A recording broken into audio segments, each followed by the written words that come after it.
Thinking. Ooh, it's really thinking this week. Yep, we're live. Hi, welcome to StockinetteZombies. I'm Amy, also known as Janima.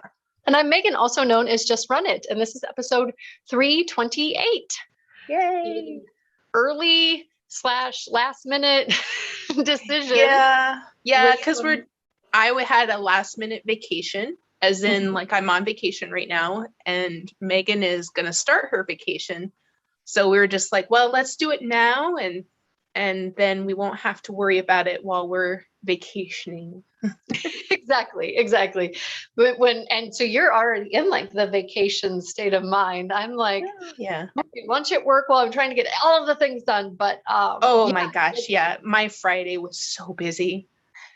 Like just trying to coordinate all the people that were going to be my backups for the week. And then, okay, now that I've gotten it done and I said I'm not going to be here, it's time to be gone. Yeah. This is the longest stretch that I'm going to be gone for a long, like before times, right? Because a part of this week and then next week. So, and then people are like, you're really going to be gone? Because, again, we've taken a lot of staycations where we aren't, packing up and heading across states. So yeah, we're in staycation. I spent today like checking things off of my only, available from 8 to 5 list, right? Like, okay, this number is only available to call between this hour and this hour. And I'm like, well, I work. Yep. So I've been checking those Julie. things off. Julie says hello. Hi, Julie. She was able to join us at this last minute early scheduling of the podcast. But yeah, next week I will be on the road, so there won't be a podcast, just a heads up. But super excited that we could fit one in this week. Yes. Because whips is always fun to talk about.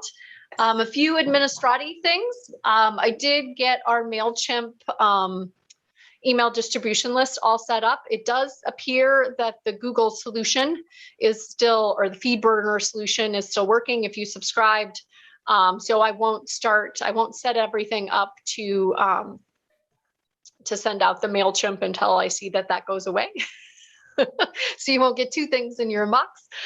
Okay. But if you stop seeing emails about Zombie Netpocalypse or about StockinetteZombies, there is a subscribe button on both of those websites. So StockinetteZombies.com and ZombieNetpocalypse.com, where ZK 2022 is a coming.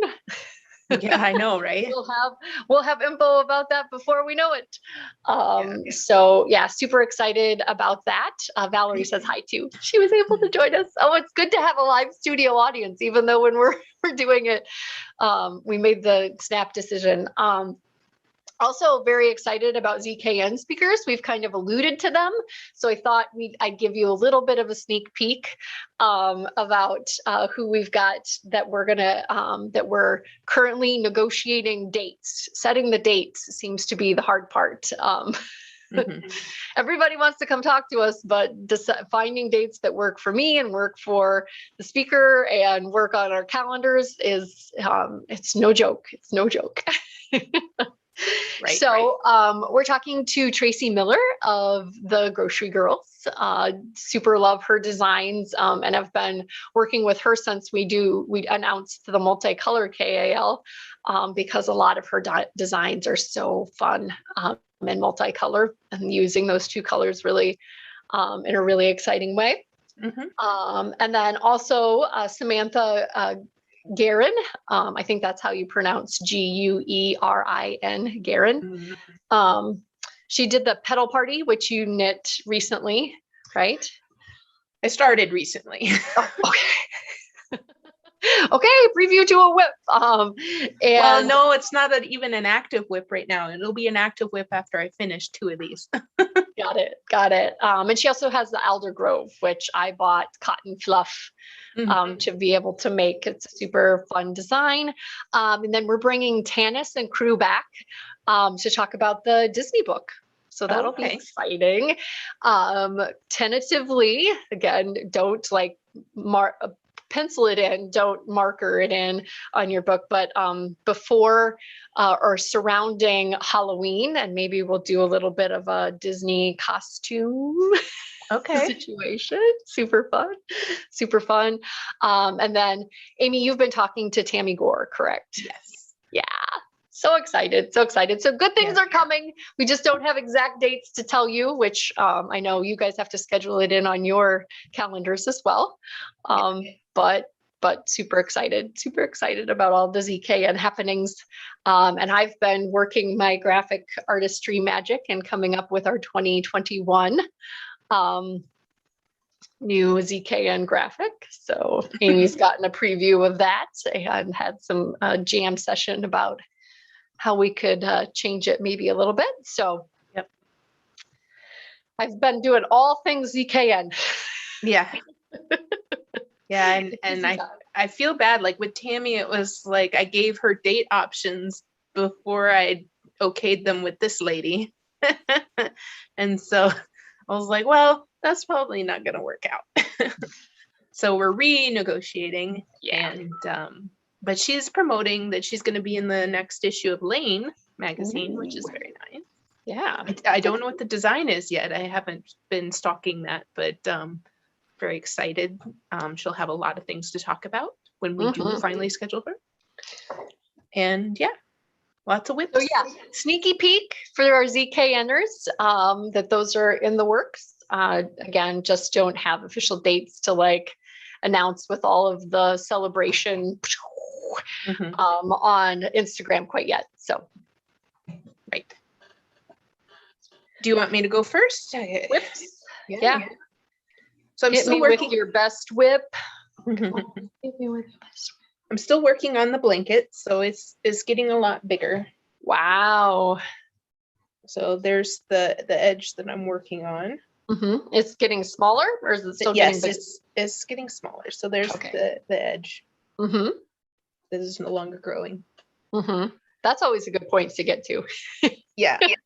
Although I did get to the point where I tried to figure out how much time each square took, because I'm like, I'm done doing this. Do not recommend. Do not do. Yeah, I know. It was okay. It wasn't a bad number. It was just like, oh, so a row on this, is going to take an hour. Yeah. Right now. But that'll get shorter as I go. So tell me about your yarn. So you obviously have quite a bit of that light blue. Yeah, so it's all Cascade superwash. And actually I bought 2 different blues thinking that they would coordinate together and I would put them closer together. But then when I actually got them in the mail, they weren't that great. So I'll hold it up and you can see that this one is different than this one. So they're so close to each other in character that I was like, well, I can't put them like right next to each other like this, because they just would look like the same color. I don't know. And then one's kind of this, I don't know, neutral, and this one's a little brighter.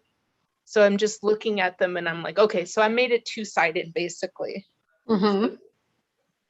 I went up in this color and then I'm going down in this color. And so if you fold it in half, shawl ways, on the triangle, you'll get 2 different colors. I like it. But yeah, again, I was hoping for more of a like blue on blue that looked like, I don't know, kind of cool together. Kind of like a monochrome type situation. Yeah. But again, monochromatic. Got them in the mail and was like, oh, I should have just chose one. That's okay. So still working on that. It's got to be pretty heavy because my fingering weight one is yeah, it's not I don't know, I can't work on it for very long because it's getting warm, like just to have it sitting near me or on me depending on what I'm doing. Like I can get it mostly off of me, but I still have to have enough of it on me. So yeah, that one's going. And then my other one that's kind of another one where I can't work on it for very long is my mohair one. Again, because mohair and my nose just kind of get upset with each other. So I got the sleeve done. And it's a crop that I'm just kind of making up as I go. And so then this is on the decreases now. So I'll just match the markups and hopefully be done with this one real soon. Yeah. Yeah. When we talked about it on our show and share on Saturday, you were wearing a black shirt and you could see where all of the yellow mohair was. And I commented and chuckled to myself that you looked like a bee that had been rolling around in pollen. Yeah, it's a little orange, not yellow, but it's probably hard to see on the camera that it's more orange. Well, the yellow helps with the pollen analogy. I could see pollen being that color. It's a good color.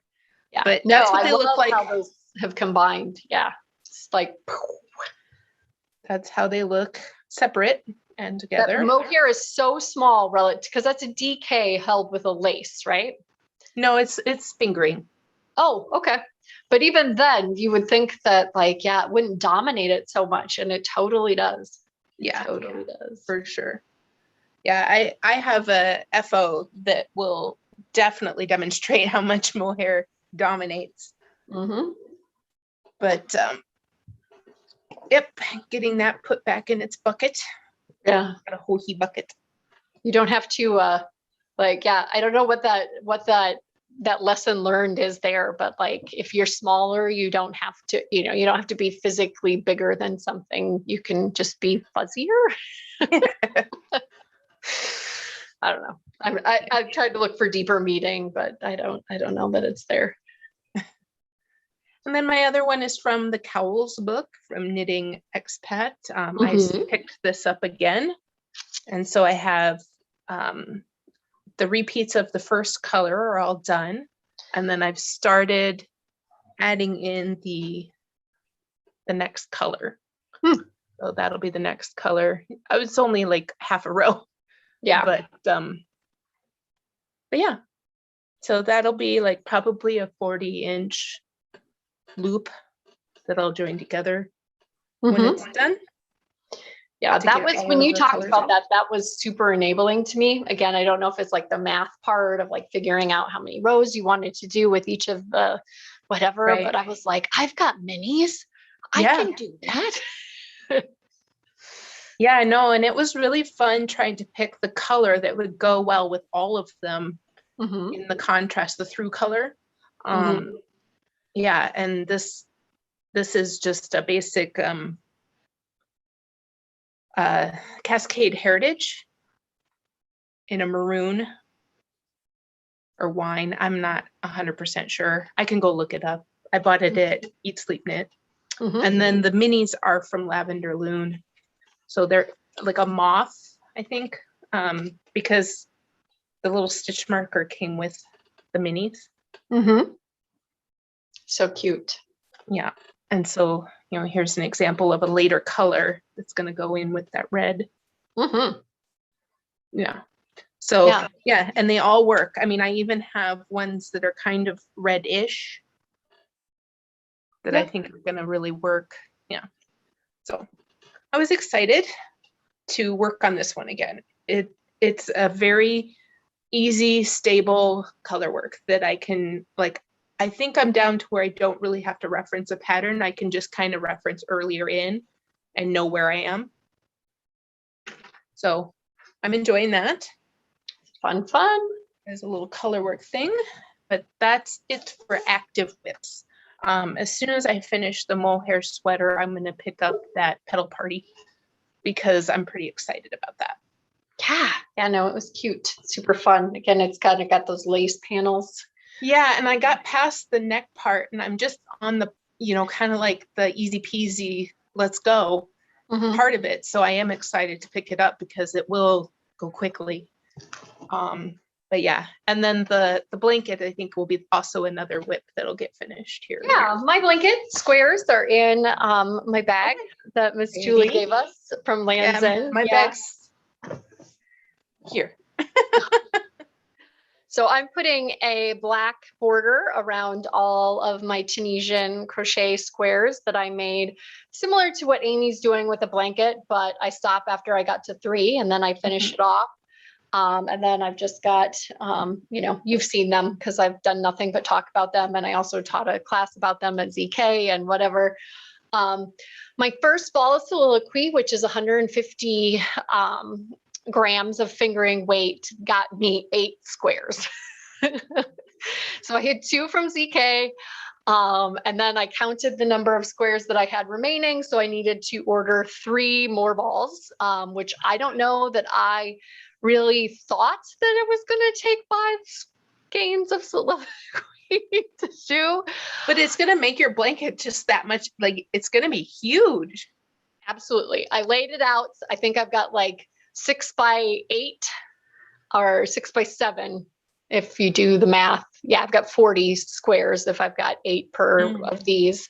So I might make another 2 or something to try to make it I found that the other blankets that I made, I liked them when they were not drastically longer than they were wide, right? Like, I don't know, that's not a very useful size in my opinion.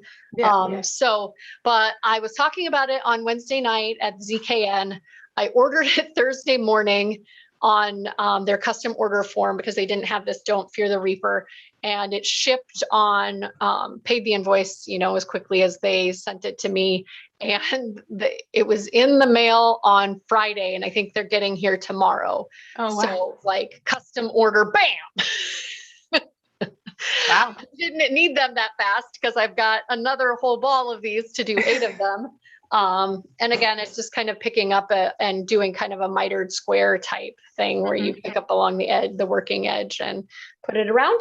But yeah, I'm planning to take this on vacation with me. I've got a lot of whips that I'm planning to take on, or needle adjacent that I'm planning to take on vacation with me. Cause you have to have, 5 billion things to take with you. I can see the squares being exciting to work on, but I would worry about keeping track of all of them. It's true. It's true. Don't want to leave them on a hiking / biking trail in Colorado. Right. Yeah. Being the oldest and in my family, if I didn't keep track of my stuff, I didn't know whether or not I lost it or a younger sibling took it from me. So I'm pretty good about keeping track of my stuff. It's like, those early lessons in life, right? And then I've been trying to get my 10,000 steps a day because I sit in this exact same spot throughout, and kind of had the why was I not doing my adventure walk knitting socks while I was doing that? Like I do a lap around the neighborhood a couple times a day to get my steps up. So I cast on another monkey sock. You may recognize this yarn. This is the leftovers from my Use It or Lose It with the County Claire and the Blue Moon Fiber Arts. Come on, bag, let go of it. And so I really love what the monkey does with super crazy colors. And then I'm thinking about, again, because I'm walking and knitting these, putting in an afterthought OMG heel. Oh, afterthought. Yeah, maybe documenting that, because the knitting it in a tube is the draw for the afterthought, right? So afterthought OMG, maybe. We'll see. Okay. We'll see.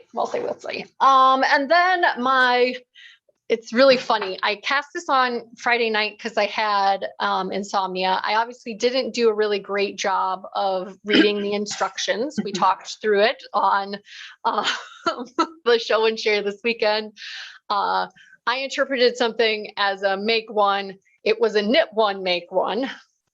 And so all of the progress that I showed in the show and share on Saturday, I ended up ripping out because maths. Like you read like a 12 that's supposed to be a knit one, make one, and you read it as a knit one, make one, you end up with twice as many stitches as you're supposed to have. And because it's exactly the right stitch for what the pattern was written for, I just happily continued, right? Right.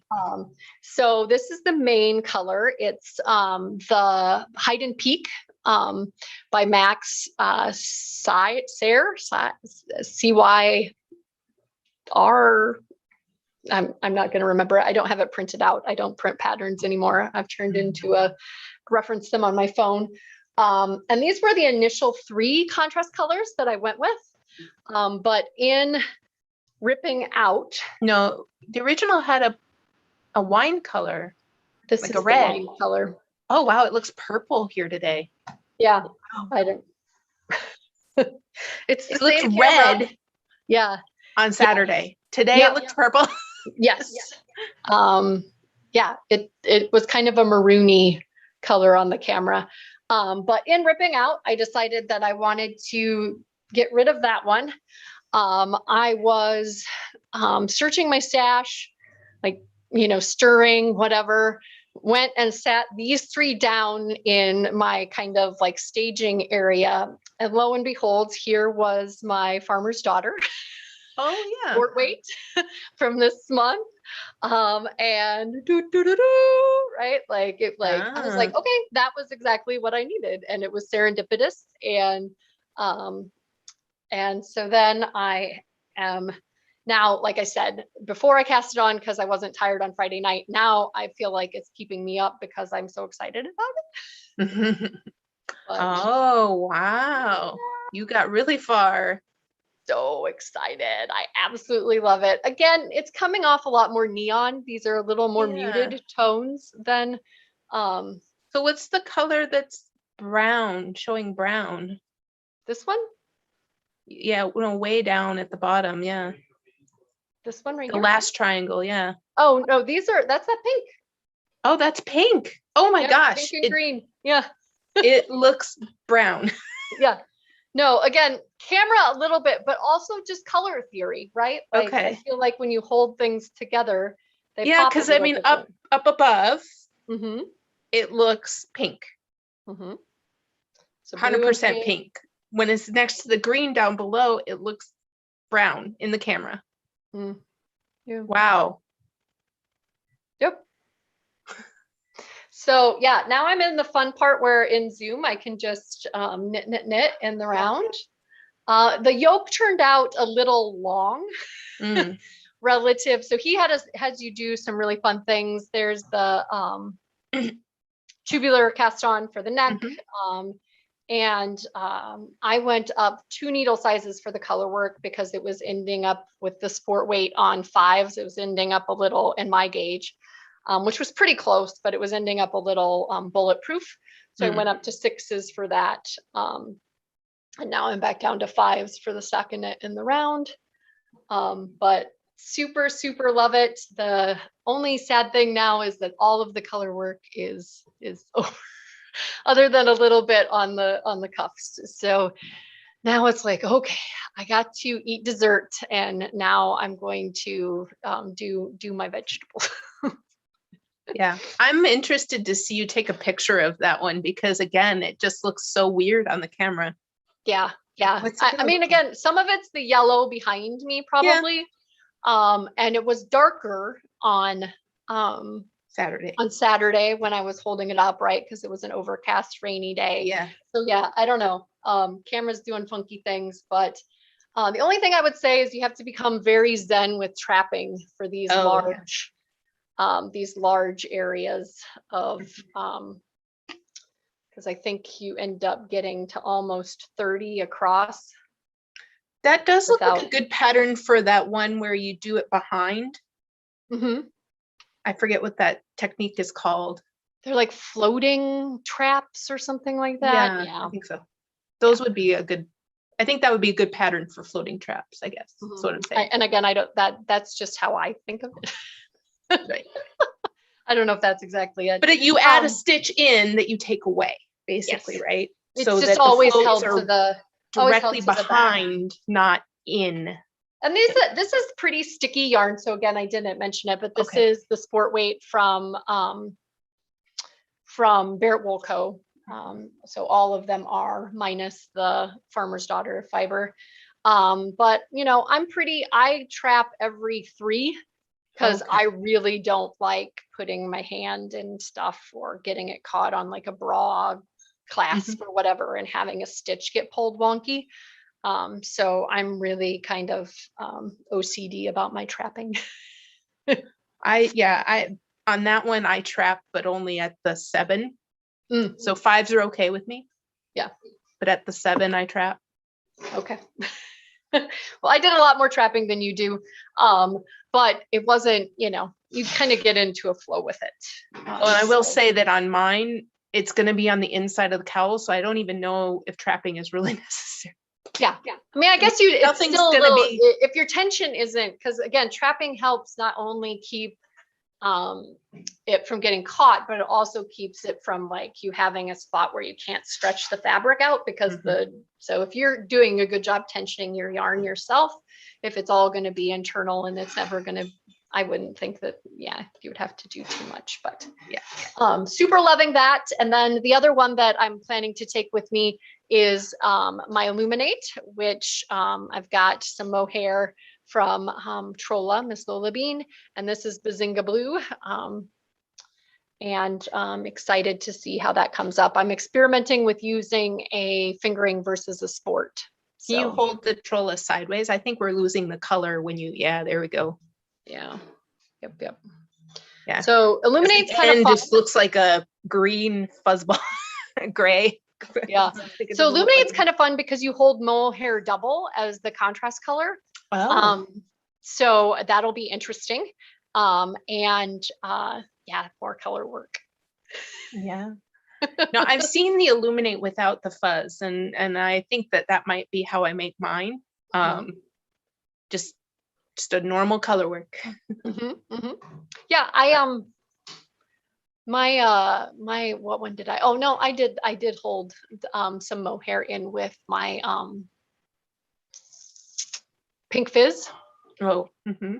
But I really liked how that, I mean, it makes the color work do something interesting, right? It's more of a 3D texture, experience versus a 2D with the fabric. So and thanks to Beth, Marilyn Quilter, for helping me with that, because I was like, I really want to make it, but I don't know what to hold with this, because there are pops of purple.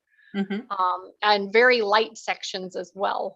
So she kind of recommended some of the folks that had tested it and some of the kits that were held up, and it gave me some color inspiration. So I decided to use my Bazinga Blue, which is my August Use It or Lose It. I bought this back when she renamed it Bazinga Blue, I think. So and in doing the stash stirring for this pink, I've identified some really great remainder of the year Use It or Lose It. Awesome.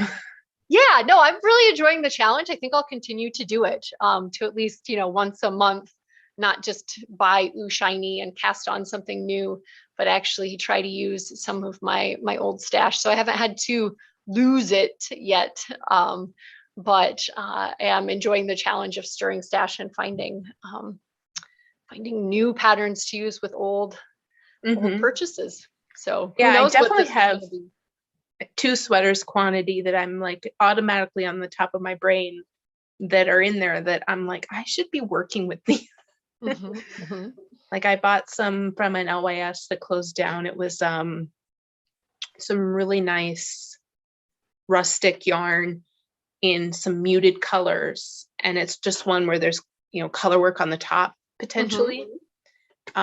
And honestly, I was kind of thinking of the peaks, because Hide and Peak, because of how muted those colors are. I think they would look really interesting, like just kind of a subtle, but I think I would need a third color. I think I only have 2 for the contrast. So Yep. No, super enjoying that knit. It's been on my I want to knit for a while. I know Nikki Noni Baloney had recently knit one.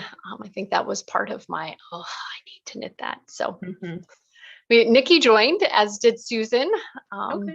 So hello to everyone. Thanks for joining us on this out of cycle last minute Monday extravaganza, and again, won't be here next week, but we'll chat with you the following week.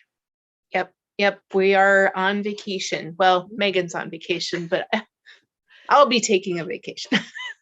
You won't be podcasting, so right, no podcast. That's sort of a vacation, vacation for podcasting. So Yep. Enjoy your August days here. If you've got kids that have gone back to school, Right. enjoy those days. Or if you've got my kids, we're trying to get this in before we head back. So For sure. Yeah. My daughter volunteered to be like the intro buddy for the incoming 6th graders. And so we're going back to school a little earlier than usual for those. And yeah, so it'll be fun. Yeah, that's kind of her. Yeah. I don't know. She must have really liked the people who did it for her. Yeah, it's true. Yeah. In my middle school, we had a trusted reader program where we wrote in notebooks to people and we put them in their little cubby. And they were always so great. And that was what everybody aspired to be, was they wanted, when they got into high school, they wanted to be a trusted reader and talk to all those middle school kids, and be their aspirational folks. So that's awesome. Yep. But yeah, that's all I got. All right. Bye. Well, yep. Bye, Uvta.